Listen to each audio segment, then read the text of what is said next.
నీతిమంతుడు నీతిమంతుడు నీతిమంతుడు రక్షకుడు. పితా పుత్ర పరిశుద్ధాత్మ నామమున ప్రభునందు మిక్కిలి ప్రియమైన సహోదరి సహోదరులారా, ఈనాడు మనం పునీత డొమినిక్ సావియో గారి కోసం ధ్యానించినట్లయితే 1842 పునీత డొమినిక్ సావియో గారు ఏప్రిల్ 2వ తారీఖున జన్మించి ఉన్నారు. తండ్రి సావియో చార్లెస్ సావియో, తల్లి బ్రిజితా. చిన్ననాటి నుండి పునీత డొమినిక్ సావియో గారు దైవ భక్తిని అలవర్చుకున్నారు. ఎందుకనగా డొమినిక్ సావియో గారి తల్లిదండ్రులు మహాభక్తిపరులు గనక. ఎప్పుడైతే డొమినిక్ సావియో తల్లిదండ్రులు ప్రతిరోజు పెందలకడనే ప్రార్థన చేస్తుంటే ఆ అలవాటును చేసుకున్నారు పునీత డొమినిక్ సావియో గారు. దేవుని ఆలయానికి విడవకుండా వెళ్ళడం, ప్రార్థించడం, దేవుని ప్రార్థించడం, మరీ తల్లి ఎడల చిన్ననాటి నుండి ప్రత్యేకమైన భక్తిని కనపరిచిన చిన్నారి బిడ్డ పునీత డొమినిక్ సావియో గారు. ఎప్పుడైతే డొమినిక్ సావియో గారు పెందలకడనే లేచి దేవాలయానికి వెళ్ళి పూజలో పాలు పంచుకోవడం అలవాటు చేసుకున్న తర్వాత ఆయన జీవితాన్ని మనం చూసినట్లయితే 7 సంవత్సరాలకే ఆయన ప్రథమ దివ్య సత్ప్రసాదంలో కొనడం ప్రారంభించారు. దివ్య సత్ప్రసాదంలో కొన్న తర్వాత ఆయన 4 నిర్ణయాలు తీసుకున్నారు. ఇవి మనందరికీ కూడా ముఖ్యమైనవే. మొదటగా వీలైనన్ని సార్లు పాప సంకీర్తన చేయాలి. రెండవది ప్రతిరోజు దివ్య సత్ప్రసాదంలో కొనాలి. మూడవది అనుదినము యేసు ప్రభుని ప్రేమిస్తూ ఉండాలని, యేసే నా మిత్రుడని నిర్ణయం తీసుకున్నారు. ఆయన దివ్య సత్ప్రసాదం ఎడల, ఆ ప్రభు ఎడల ప్రత్యేకమైన భక్తిని కనపరిచేవారు. ఇదే మనం కూడా నేర్చుకోవాలి. చాలాసార్లు మనం దివ్య సత్ప్రసాదంలో ఉంటాం, దాని ఎడల భక్తిని కనపరచం. ఈ డొమినిక్ సావియో గారి నుండి నేర్చుకోవలసినవి ఇవి ముఖ్యమైనవి ప్రియులారా. అక్కడతో ఆగలేదు. ఆయన 1853 ఆ ప్రాంతంలో ఆయన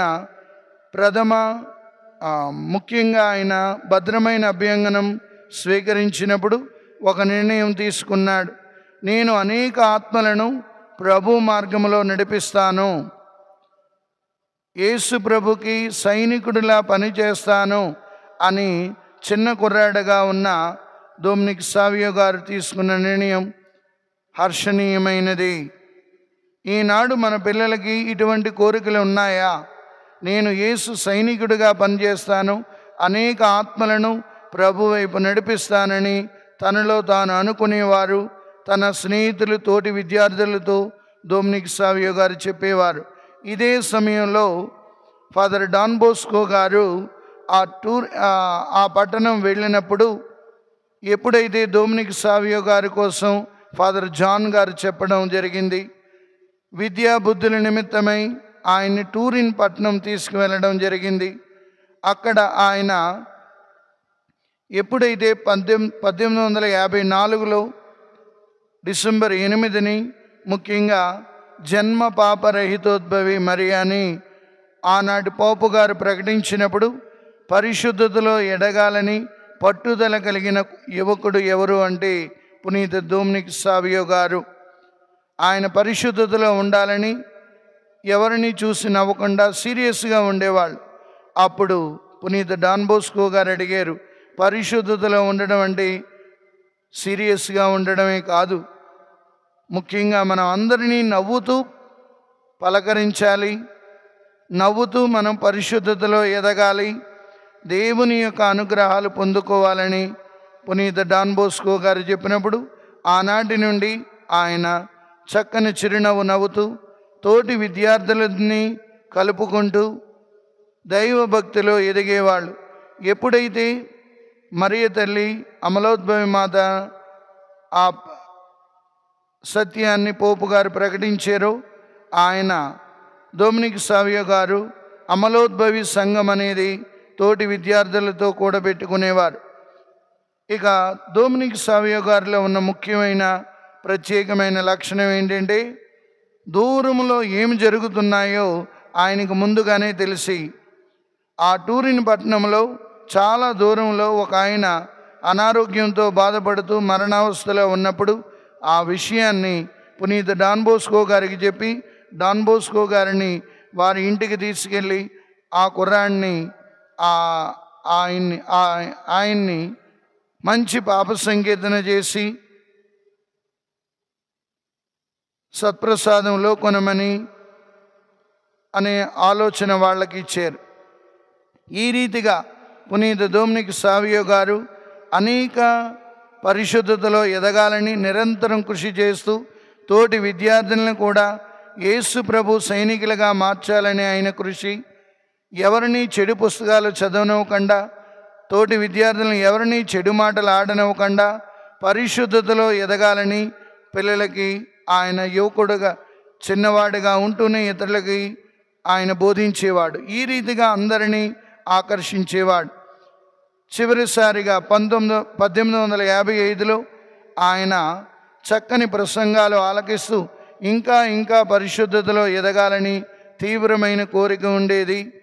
ఆయన ప్రభు సైనికుడిగా తయారవ్వాలని ఈ కుర్రాడు సిద్ధపడేవాడు. చివరికి అనారోగ్యం కారణంగా ఆయన మరణించవలసిన పరిస్థితి ఏర్పడినప్పుడు తన తల్లితో చెప్తున్నాడు, అమ్మా, నేను భూలోకంలో ఉండడం కంటే పరలోకంలో ఉండడమే మీకు మేలు. తద్వారా మీ అందరి కోసం ప్రార్థన చేస్తాను, ఇంకా అనేక మందిని దేవుని వైపు నడిపిస్తానని 1857లో తుది శ్వాస విడిచి ఆయన మరణించారు. అందుకే 15 సంవత్సరాల ప్రాయంలోనే ఆయన పునీతుడిగా ఎదగలిగి ఉన్నారు. కావున ప్రియులారా, మనమందరం ఆ పునీత డొమినిక్ సావియో గారి ఆదర్శాన్ని గైకొనాలి, పరిశుద్ధతలో నడవాలి. ఈ పాస్కా కాలంలో పిత పుత్ర పరిశుద్ధాత్మనామమున ఆమేన్. ప్రభు మిమ్మందరినీ ఆశీర్వదించి కాచి కాపాడునుగాక.